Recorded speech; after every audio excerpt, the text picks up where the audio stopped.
Hello, welcome to the Millionaires Club. My name's Rob, and today we're going to be talking about sound effects generators. Not too many of them out there. Maybe you guys don't know, I've spent a number of years in the video game industry. I started in '91. I know that's ancient history. Today we take you back to the beginning of the 20th century. Yeah, what I've done primarily in the game industry is video production, the first half of it, and the second half of those 30 years in sound design and working in sound in general, working with music, dialogue, sound effects. Those are all things that have been at the core of my career for quite some time. The discipline is split up into basically three categories: sound effects, music, and dialogue. Well, dialogue is obviously under attack. I mean, look at 11 Labs. They do a great job at providing realistic and believable voiceovers and text-to-voice solutions. Also, music has a number of generators out there. It's still not to the point where it's completely usable. It could be used for background, such as the theme song for this show was generated by Suno. They're great because you could just feed them some lyrics and it'll just generate a song based upon the genre that you pick. However, sound effects have been somewhat protected. I haven't seen really any viable sound effect generator that has come forward until now. Meta has released Audiobox. Audiobox, we'll go over this in a minute. In my research after going down the rabbit hole of Audiobox, I endeavored to try to find some other solutions out there, and really I could only find three. One of them being Cassette AI, another being My Edit, and also a new solution called AudioGen. Before we jump into reviews of those products and those solutions, I just wanted to say that I know there's a lot of fear around this subject in general, especially from creator types, but I think it's actually going to propel us into a world where we can get ideas out quicker and kind of leave the production behind. Having an assistant that helps us and fulfills that production allows us a larger amount of output. I don't want to be too long-winded, so I'm going to jump into the reviews. We're going to start with Cassette AI. It is probably not the most capable out of the three, but I think it's been around for a bit. Well, when I say a bit, it's been around for the last year. None of this has existed a year ago, or more than a year ago, I should say.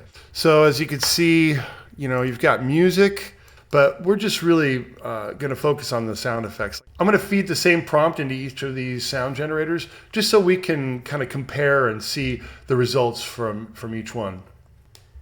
So my prompt is large crowd cheering and laughing with firework explosions in the background and a distant train horn can be heard. So here we are. This is their generation screen. Looks like we're going to have to wait about half a minute here. All right, looks like we got ourselves a sound. Let's take a listen.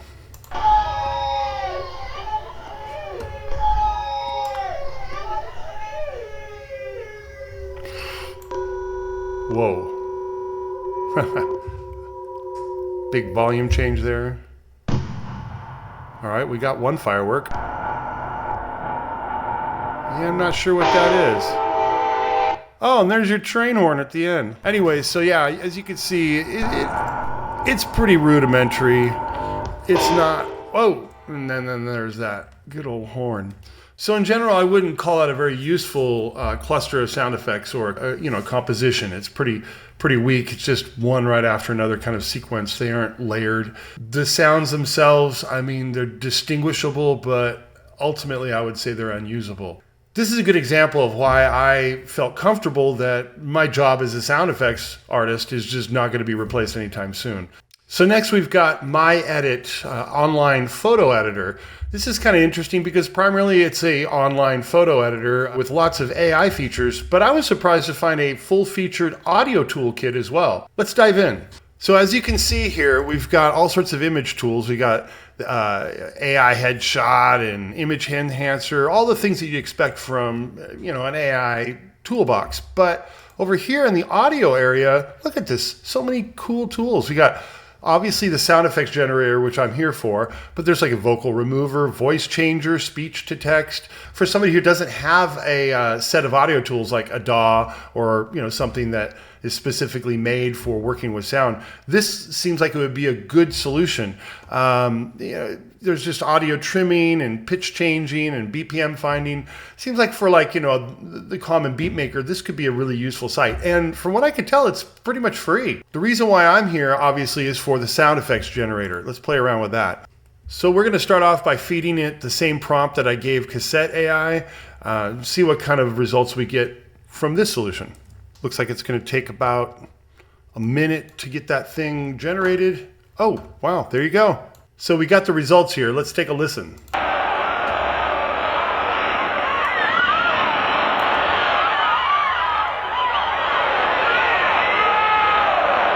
Okay, well that's the first one. That was a lot of screaming.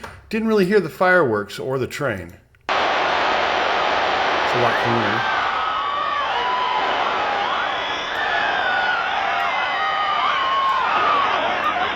Again, I'm not hearing those fireworks and the train in the background, so maybe if I just said large crowd cheering and laughing, then maybe that would sound better. I don't know.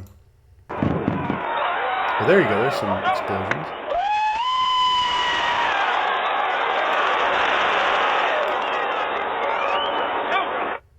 All right, that's much better. I mean, we had a lot more dynamics happening there. You could hear kind of individual people plus the whole crowd cheering and roaring. So I would say that was much more impressive than Cassette AI, but still not usable in a professional setting.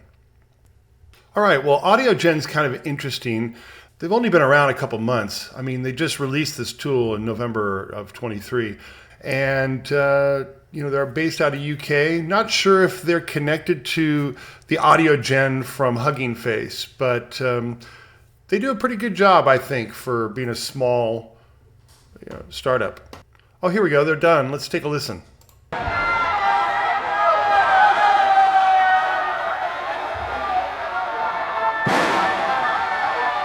All right, well, we got an explosion out of that one.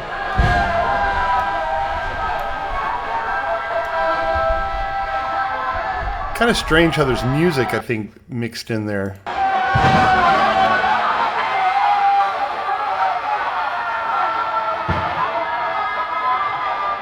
I don't know if people are cheering or they're screaming for their lives. It's a little scary. Let's try this last one.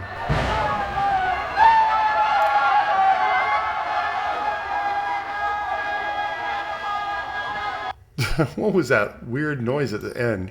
As you can see, again, these are not ready for prime time. They're good early versions. It reminds me of where we saw image generation about a year ago.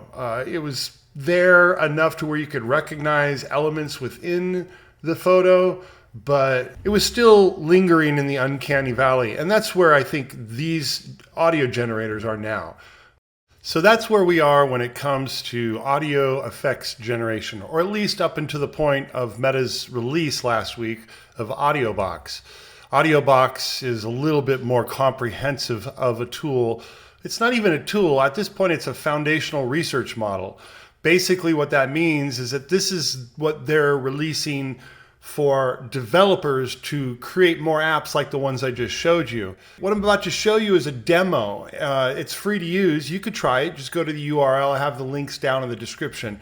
All right, so this is Audiobox. Let me turn it down here. I'll shut up here in a second. You can listen to it. But this is all being generated by the computer, by the Audiobox software. To help you easily create custom audio. Using simple text or audio prompts.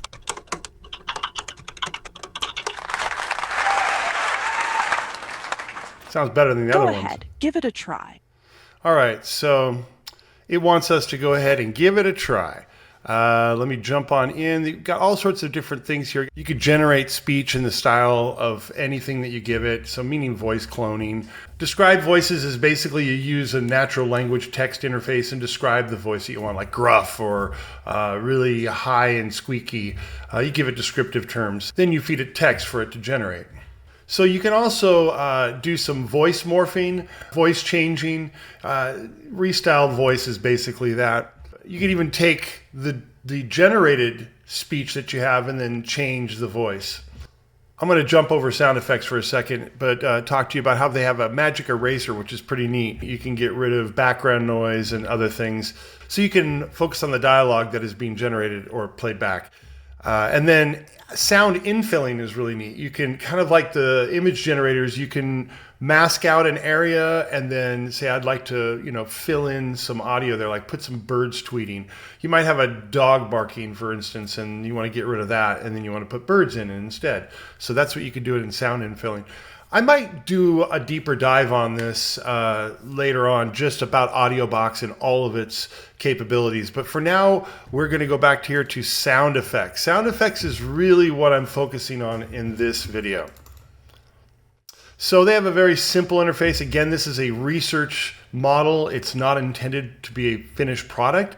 I think it's pretty impressive what they've rolled out as just research materials. I think it's also geared towards generating hype to get developers excited about adopting this model and then developing software solutions based upon its abilities.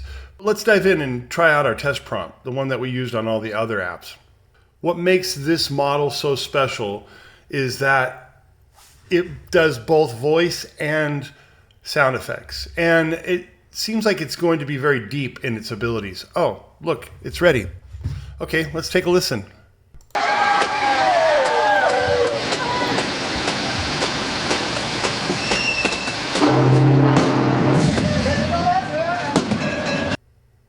Not too bad. I mean, it's definitely not exactly what I was hoping for, but I think we get a little bit more discrete audio in there. And I really like the fact that they're able to layer things and composite them together as opposed to just playing them one after another. Still, the fidelity just isn't quite there. Let's try the next one.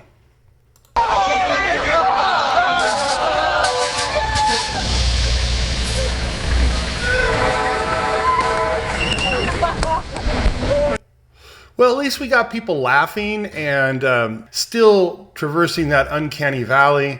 Like I said before, this is a very thick prompt. This is a very deep prompt. It's asking for quite a bit within this composite. Maybe we should try individual effects. Let's just try asking for some of the elements that we asked for in this composite. We'll just try the large crowd cheering and laughing. Let's just do that. It's a very simple sound. Layering in the sounds, I think, is really a difficult part. Also, pulling those out and being able to work with them in their various levels will be the next stage. Hopefully, we're going to get that kind of capability out of some of the applications that are developed from this foundational model. Let's try this first prompt. Oh, definitely laughing. Sounds like they're having a good time. Whoa. Okay, well, you really can't control individual elements. That's the downside to most generative type of artwork. You have to be very descriptive about what you want, and then you hope that it lands on what you could use or what you're looking for. In general, I would say that's still not prime time, but we're getting there. It's much more animated. It has much more character. Like I said, we could go back to the other apps and try them. Just trust me, the level of quality that you're going to get from those other solutions just isn't up to par with this foundational model, which hasn't even been spun out into a proper product yet. Let's take a listen to the second generation. People having a good time, screaming. Yeah, that was pretty acceptable. Again, the sample rate, or I don't know how to even describe it in terms of generation, but the aliasing is too great. All right, let's try another portion of our mega prompt here. Let's go with distant train horn. Let's go ahead and listen to this first one.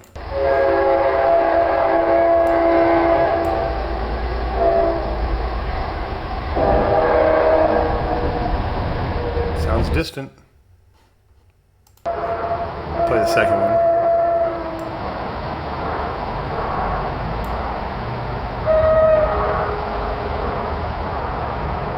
That was not too bad. It was obviously in the distant, a lot of reverb, a lot of ambient effects there. Let's try that same thing. Let's try getting a train up close. All right, we're going to try up close train horn. Let's see what it comes up with. So here's the up close.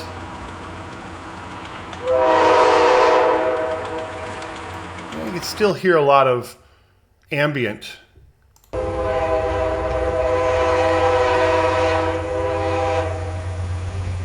Ooh, the rumble of the tracks. Okay.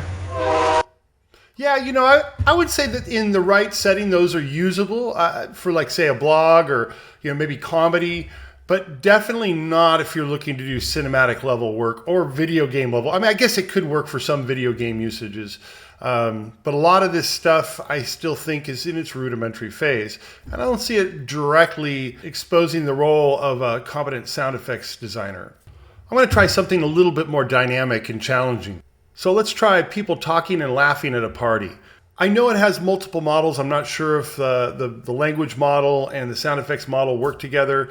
But let's see if it, you know, is able to go ahead and give us some dialogue within, like, say, a party setting and give us the proper ambience. Let's take a listen.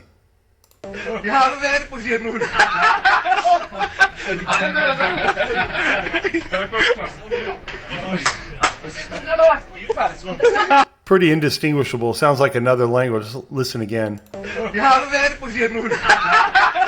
I'm wondering if that's actually saying something in another language. Maybe I need to include the prompt English, because that sounds like it's some other language or maybe something made up. Maybe it's just based off phonetics. Let's try the second one.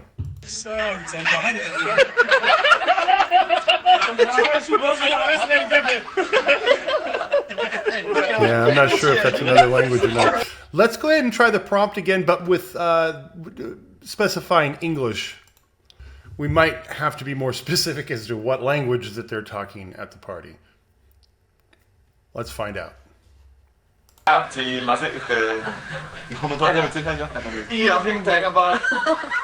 now it sounds German. I doubt it is. Oh, it sounds kind of like a comedy routine. It's